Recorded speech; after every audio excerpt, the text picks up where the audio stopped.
rules pertaining towards the outward Taharah, or cleanliness. The second preliminary action, making one's body and clothes Tahir. Our body and clothes must be Tahir when we start up for prayer.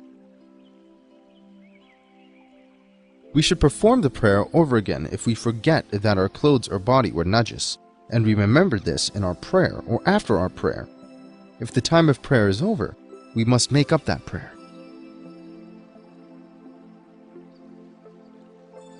There are some cases when our prayer would be valid even if we perform it when our body or clothes are najis. For example, our prayer would be valid if we performed it and didn't know that our body or clothes were najis until the end of our prayer.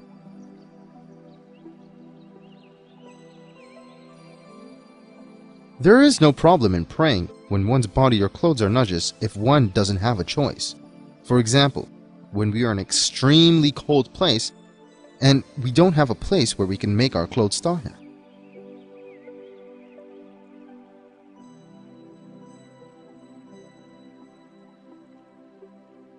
Likewise, najis clothing that is too small, for instance, socks, handkerchiefs, and belts, do not make one's prayers invalid.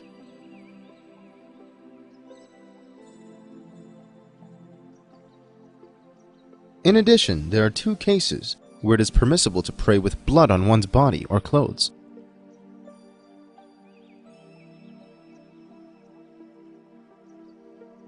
The first case is when the blood is smaller than the head of the pointing finger.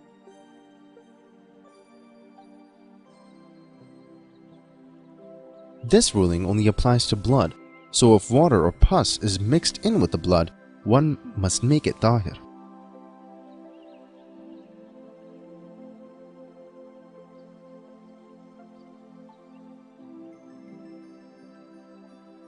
The second case is blood that comes from an open wound and makes one's clothes or body najis, which in turn is difficult to make it tahir.